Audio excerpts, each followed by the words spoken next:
Hello, Christian. How you doing? Good to see you today. Yes, nice to see you. Welcome. Have a seat. All right. Thank you for coming in today. We appreciate your interest in our store management position. We're just going to spend a little time together today and just ask a couple questions, get to know you a little bit. And sounds good. Looking forward to it. All right. All right. So can you tell me about yourself and what interests you in applying for this position? About myself is I've worked here for a few years now, about 4, and I've always had interest into proceeding into getting higher up into the store because I really do like what I do, and I feel like I can provide a lot to the team and add a lot of insight on what I think we can improve on and hope on managing this team. All right. What's your background in baseball? What interests you in baseball? So I've played baseball since I was 4 years old. So I stopped at 18, but so it was 14 years of baseball experience beforehand, and I think I learned a lot just with a lot of travel baseball, high school baseball, things of that sort where you get to see a lot of different perspectives in it. And I think that helps with a lot of different customers that we get.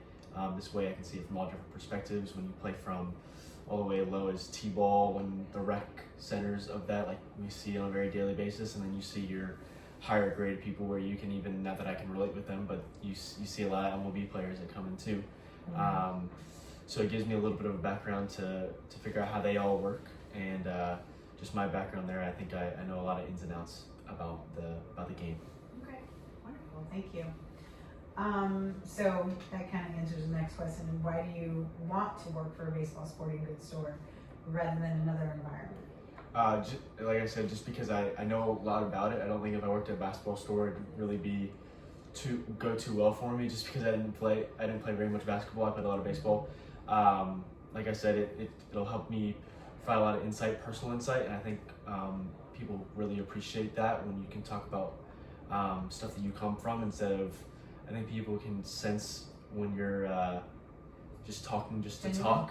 Yeah, and when you're being genuine with people, they believe you, and I think that's a big part of it. Is that when somebody comes in asking for some help, I don't really want to buy something from somebody that played a different sport, because what do they really know about it?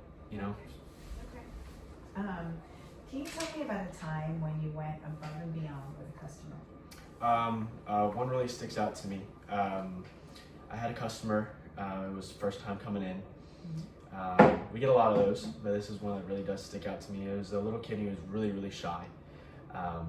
Comes in and he's very just stiff, doesn't want to talk, that very T-ball. So he's 5, 6 years old, hiding behind his mom, the whole thing, and he needs everything. So he needs a helmet, he needs a bat, he needs a glove, pants, the whole thing. And kids don't like to try on very many things, and especially when they're nervous, it makes them very skittish at it. And as we went, just me talking with the kid, I think when you talk directly to a parent and they have to translate both things, if I can talk to a kid on that level, it makes them a lot more personal. And then when you get a kid talking, then they continue to talk.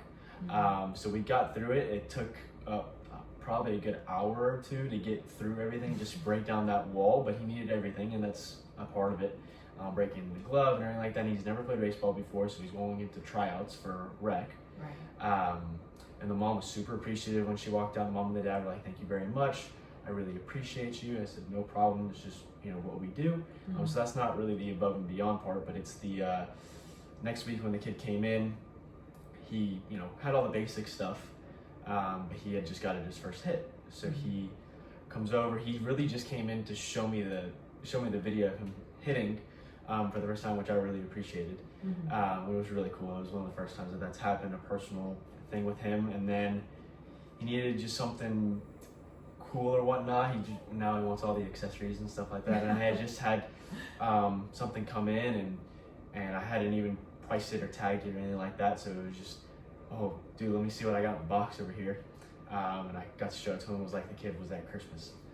Usually we like to check everything in before we do it. I was able to write a note down or whatever that I pulled the thing out and paid for it. The kid really appreciated it, and then he went on to go play some All-Stars later that year. So he was actually pretty decent. So it really worked out for them, and the kid continues to still come in. So he's so that was 4 years ago with T-ball. So he's about 8 or 9 now. So he consistently comes in, and it's kind of we like to call our customers. People come in for some people specifically, and now this kid comes in for me, and he's got friends and everything like that. So it all kind of created a train of that. Nice, I love that. Love that story. Can you tell me about a time? No, I already asked you that question. Sorry about that. Tell me about a time that you had to work with a difficult customer. How did you handle it? I don't want to say that we don't get a lot of difficult people, but there are some that stick out. And when you get difficult, it's not so much towards you specifically. It's kind of just a part of their environment and what they've gone through that day. You can see a lot of dads get on their kids and whatever for today. You can just kind of sense the pressure when they come in. You're working them up, and if you combat that with more pressure or more like attitude, which is kind of natural instinctive stuff to do, is when somebody's being rude to you, it's not the way to handle it. Yeah. So you kind of just talk them down and kind of just ride them out. You kind of gotta let them talk it out for a second, because once they hear themselves talking to another person, and most of the time they start to lay it out. But you get a couple of people that do that from all levels, from little all the way up to big kids, and then people are frustrated with themselves on top of that. So you kind of just have to stay level-headed and keep everything afloat to make sure everybody stays on the same wavelength here. And then most of the time it all does work out. Some people are stubborn and like their certain ways, or just come in with a bad attitude, and next time they come in, they're going to be perfectly fine. So you kind of just let it slip off for a minute. Okay. Can you describe a time when you had to solve an unexpected problem during a busy shift? So it doesn't happen very often, but especially during the fall when we get quite busy, you have a lot of customers in the store, especially during the week, like when people get out of school about 3 or 4 o'clock. That's also when we get our shipments. So it takes a little bit to take those things in on top of you having customers. So that's why it's important for us to have multiple people on the floor at the same time, because we don't have very much backroom space, as you know, where we can't check in stuff in the back. You got to check up in everything on the floor, and you put it there. That way, you just got to make sure you're organized, and when you can kind of delegate these things, especially with just another employee, where hey, if you can handle the register, I can handle this, or if we're going to trade off and you go on this corner and I go in this corner, and we can figure it out that way. It happens sometimes during the fall, just when you get a huge truck of stuff. You got a bunch of stuff in the back and in the front, and then you have customers that come in, and obviously the customers are the priority, so you kind of make a list in your head of what do you prioritize, and it's always going to be the customer first, because that stuff can wait. We have plenty of stuff on the floor. If it's something that we need to get out that second, then you prioritize that and get the other person to go do it, but always take care of the customer. So it's happened a few times, but we're able to work through it, and as long as everybody's on the same page, I think that's the most important part, is that just making sure that everybody knows what they're doing. You have a lot of people don't know what they're doing. It's like chickens with their heads cut off, so they just kind of run around. I got you. Thank you. All right, so can you tell me about a time you motivated or helped another employee improve?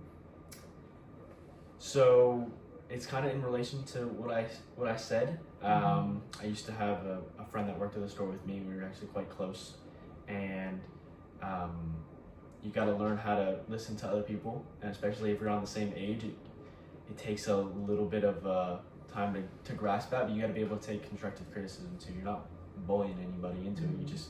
You have to be able to take it. Right. And it's been to me as well. I have people that are older than me there too that I see as kind of a friend, and then when stuff goes, you gotta adjust and kind of hit the game plan a little bit. And I think that's what helps about being an athlete, that everybody in that store kind of has that mentality of, okay, you need to lock in for a second here.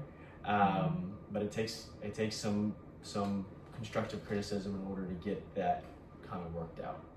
Okay. Yeah. And you kind of work through it. Yes, you work through it together, and I think everybody's okay with that as it goes. Just kind of. As a manager, how do you see that? As a manager, I think it's easier to tell people how to do it, and especially coming from my perspective, I think it's important for a manager to be an employee at one point, because they know what it is. Do you know what I mean? So you go through it, you want to know what the day is like, just working on the floor all day. If you go directly to being a manager, you don't know what it You is to didn't be have an that employee. experience. So I think it's really important actually to be an employee first. I think in all fields, Okay. just so you know how to deal with everything. Okay.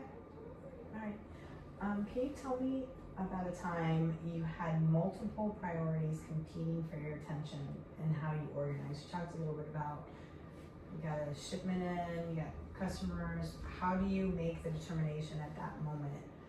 You know, depending upon who's there in the store, if you're alone, if you're not alone, what's the priority if somebody's shopping, somebody's, Yeah. you know, you got a truck in the back, you Yeah. know, like what do you do? I think what's good about our store is that we get a lot of regulars.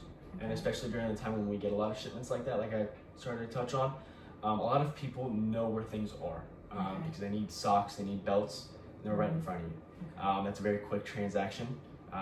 We kind of call it like a drive-through sometimes, to where we know when people are in a rush that they That's need. not a selling point. Yeah. It's not a selling day. No, but they need to get. They forgot their red socks and they live 20 minutes away, and they're playing Okihili, which is 5 minutes away. I need red socks right now. Okay, Mhm. got you. That's their priority. Right. If somebody's shopping, looking at gloves, lay it out for them. Mhm. It's like buying a car, so you need some time to make a decision. You want to try them all on, feel them all out. There's not really much that we can do unless they ask us questions. Okay. Okay, take a second with those. Let me go see what I need to go do. Like I said, make a priority list. Mhm. They ask you questions, you drop what you're doing and go over to them because everything can be dropped. So make your priority list, like I said, and especially when you're by yourself, I think it's definitely much harder than having multiple people there. But when you're by yourself, you have to deal with yourself as well. Right. So you figure out how to work through those situations. And actually, I think what makes it better is that when you have another person, you know what it feels like when you're alone. Mhm. So you have all these things competing with each other. So yeah, especially the good thing is that we have a lot of customers that know where things are, and if they need to point them in the right direction, hey, the helmets are over there, socks are over there, belts are over here. Mhm. If you have any questions, just please let me know. And that's kind of how we introduce everybody when they come into the store. Mhm. Hey, how you doing? Good. Let me know if you need any help. Okay. If somebody needs help, they're more than likely going to tell you that they need help. Some people are a little shy because we're in the year that we are in, so people don't like a lot of human confrontation, but we're lucky that they're coming in the store. So it helps out in that aspect of it. All right. Great. Can you describe a time you made a mistake at work and what did you learn from it? It's very easy for the inventory to get messed up because it's one push of a button, and it can get kind of manipulated that way into we don't know what happened. So let's just say we're missing a bat for whatever reason it could be. I'm ringing it up and it's not showing up in the system. Well, the item's right in front of me, so So it's there. so it's there. But you kind of have to work through. Like I said, I like to make lists. I'm a very organized person with a tad of OCD, so I think that actually does help. Is that you can kind of make your list of okay, what went wrong first, second, and then third. Okay. More than likely, it was a mistake, a user error is what we like to call it. Oh, you messed up. The good thing is that everything can be fixed. So I think that's the biggest thing, especially if we're not missing anything physical. I have the bat in front of me. It's $399. I'm gonna sell the bat for $399. We're gonna figure out the inventory and the SKU later, and we can adjust it that way. Then we gotta figure out how it's lost. So was it not inventoried on that date? You gotta go back to your packing slips, go to the mailbox, look through. Okay, how long have I had this bat for? This is how many we got in. This is how many I have on the floor. Look through that item number. What have we sold? So if we had 4 bats, and it says we sold 4 bats, somebody messed up in that realm as well. But like I said, everything can be fixed. We have credit card companies that can retrieve money from other people. You just contact that customer saying, hey, it was our honest mistake. The good thing is that we're a mom and pop source. People are very understanding with us. And if things get lost, in the other sense of it is, like I said, everything can be fixed, but our system is we're not super high tech, but in this aspect, we can kind of do the process of elimination of what needed to be inventoried, what didn't get inventoried, and you kind of work through your process of elimination there. At the end of the day, it's lost, do better, that's what you can say. And I think the best thing is that you learn from mistakes. And so I worked here for 4 years. I think everybody's made their fair share of mistakes. You don't learn until it happens to you, unfortunately. I think that's just how it works. I think with every aspect of life. So you gotta mess up sometimes in order to do it. Absolutely. But it all works out in the end, and everything's gonna be fine. All right, thank you. All right, so next one is the scenario question. All right, so a parent walks in and says, my son's trying out for a baseball team and we know nothing about equipment. How would you help them? Okay, so you kind of work from the ground up. So we start with the shoes, then we go to the pants. Hey, what color are you? Red belt, red socks. Grab those. You do the quickest first, right? Because we're very short attention span. So you work through things that way. Kids don't want to try. Doesn't even give you an age group here. But it's all. If you're coming in for the first time, it's a lot to consume, and parents know that it's a lot to consume. So you, at the same time, you're trying to console the child, but you're also helping the parent out. Where you don't need the accessories right now, you need the necessities. So wants and needs are two completely different things. Let's get the needs right now. Obviously, it's he or she's first time playing. So let's see if she likes it. He or she likes it. And then you can get the wristbands and the arm sleeves and the eye black and everything like that. Let's get a glove, a helmet, a bat, pants, socks, and belt. That's the necessities. The gloves get a little bit more flashy as you get a little bit older, so it depends on the kid as well. But that usually takes the longest. So let's save that for the end. That way you build yourself up, because if we do the glove first, you're not going to want to try on cleats after that. You're already mentally gone. Let's get the boring stuff. Let's get the boring stuff out of the way first. That way the kid and the parents walking out excited. I got my bat, I got my glove. Like I mentioned earlier, with the kid that came back, we got everything, and he was smiling ear to ear when he came out of the store, just because he got, especially with T-ballers, the bag weighs sometimes more than the kid, so they got to help him walk out. And they got the bat sticking out of the end, the helmets and everything like that, and they want to use everything as soon as they get home. So you kind of just make sure that you're, one, helping the kid, but two, helping the parents, because the stuff can start to add up really quick. You can go from $100 to $1,000 really, really quick in our store. But we make sure that you always don't need the best thing there, or I shouldn't phrase it that way. I should say the most expensive thing there, because there's always different limits to different kids.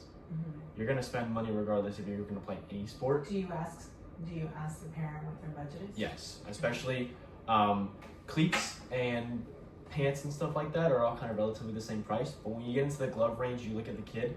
Let's just say he's in coach pitch, 8 or 9 years old. There's a variety of options that you can go there, because the kid's a little bit older. So you can say, hey, you trying to break $100, or are you trying to be below that? Hey, I preferably like to be below that. Okay, we can work with that. Let's put some money into something else. Or if they start to like it, that's when the parent would say, okay, let me see if I can actually see if they actually like it. And that way we can spend the money, because it's an investment at the end of the day. So. Okay. All right. And so I have another scenario question. Customer walks in to purchase the most expensive bat, but after asking questions, you realize it's not legal for their league. What would you do? We get this quite a lot, actually, because there's these. Unfortunately, in the bat world right now, there's a lot of YouTube and kind of hoax people that like to display bats that a lot of people can't use. There's different stamps for every bat. That section's a USA bat, which you can use in rec, and a travel bat that you can use in travel, obviously, which is USSSA. They should have changed the letters, but it is what it is. So a lot of people will buy something online, and let's just say it's a travel bat and the kid actually needed to play rec. Hey, they said I can't use this bat. I don't know why. They just said I can't use it. Don't know what the deal is. We actually have a whole chart back there on what can be used for what league, and we actually cut open a bat to show them the difference. That way, they know that we're not lying to them. So when you can show people an example and give people a reasoning, instead of being like, oh, we don't know, you know. So you make sure you have all your information there. But it does happen more often than we think. And more than likely, it's okay. I need to return that bat. That was more than likely $400 because they're watching a YouTuber use the bat, but their kid's 8 years old and doesn't need that bat. So we do a really good job of categorizing these. And hey, you're in this section here. We have everything separated that way. We would love for people to come to us first and ask us the questions. That's what we're there for. But unfortunately, that's not how always it works. So we work through it, like we say with everything, and everything can be fixed, especially on their end. Make an honest mistake, bought the wrong bat. If anything, they can keep the bat and use it at a later date when they go play travel or rec. Bats don't go bad unless they break. So you work through it that way. Just make sure you have all your information in order. there's so many different rules and regulations now that you really need to be on top of your stuff, and I think that's important for our employees to know, Right. because you don't want to buy something from people that don't know anything. Exactly. Okay. Awesome. I got another one for you. Yeah. So 2 employees disagree about who should restock the gloves while several customers are waiting for assistance. How do you handle that as a manager? As a manager, Mm-hmm. I would more Not than as an employee. Yes. Not the one of the employees that's disagreeing, but Yes. the managers. as a manager, it's both of my employees trying to figure out what to do. Correct. Mm-hmm. I think as a manager, without it being said, you know people's strengths. Mm-hmm. More than likely, 2 people are going to be very different than each other. I'm going to have one that's a lot better at doing one thing than the other. At one point, I have somebody that's a little bit more personal with people. As a manager, you need to be able to go tell people what to do, and not in a rude way, but as in, okay, I need you to go do this, and I need you to go do this. Mm-hmm. Just to understand that, and I think as a manager, knowing the strengths of those people are really important, because you don't want to send a guy that doesn't do great with customers Right. over there and then sending them in 2 different directions. Right. Because I know the guy that can restock and is better with themselves will get it done a lot quicker, and then we'll be able to reconvene and figure it out that way. But I think learning your people, and it does take some time, but learning your people and how they all operate is important because everybody's different as well. Absolutely. Okay. Great answer. So what do you believe are 3 most important qualities of an effective store manager? So, like I said earlier, I think it's important to be an employee.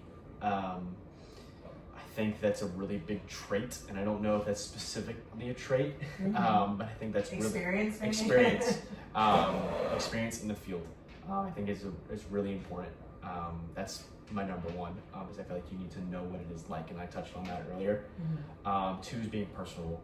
I think a lot of times at other places that I worked at where I look at a manager and they don't know how to talk to somebody, and I think that's important. Like I touched on the last question, is knowing your people. I think it's important. You don't need to have a buddy-buddy relationship with everybody, but I think it's important to know what people are going through on the daily. You don't need to know all the ins and outs of their personal lives, but everybody's got bad days. You got to figure it out that way. So I think it's really important to be personable with those people. Right. Just knowing how everything flows and operates is huge. And I also think being very organized is a huge one. I think a lot of things can get thrown into disarray, especially when you have people under you that you need to almost control or delegate. If you don't have control over your own things, how are they supposed to be? So it takes a while for that to all get into sorts, obviously. But I think it's important to be to have experience in the field, so you know what people are going through. 2, to be personable with people, just know how everything works, and the 3rd being what I just said. So, Okay. working through all that, I think those all 3 kind of work very well together, and I don't think you can have one without the other.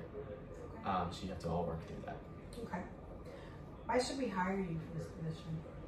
I'm very interested in the position. I've worked here for a really long time, and I really like where I work. So I think it's important for me to stay in my field and to know my ins and outs of it. And I think I've shown over the last few years that I have the ability to do so. And I really like the position, and just trying to figure out how it all works and how it goes. And I'd really appreciate it if you consider me in that. Okay.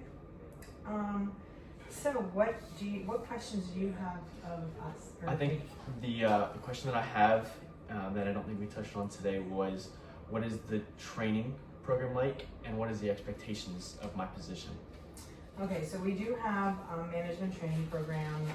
It goes through store operations, customer service, product knowledge, a lot of things that you probably learned while you've been in your current position. But more importantly, sales and merchandising, leadership and team development, business management, some of the things that maybe you didn't have so much experience with. But we do have a training program that takes you through all of the things. Nice, that sounds great. Mm-hmm. And those are my expectations.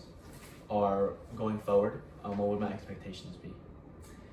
I would say that within the first 6 months, going through the management training program, making sure you feel comfortable with all of the things that you would be held responsible for. They're definitely coming up with your regional manager what your goals are for Mhm. your whatever quarter you're in, just so you know what's expected of you. Gotcha. Okay, I think that's all that I have. Okay. Thank you very much. Well, Ellie. Christian, thank you very much for coming in. Yes, It was a pleasure speaking to you today, I really and appreciate I it. wish you all the best. I look forward to hearing from you. All Thank you. right, thank you. Was it supposed to be?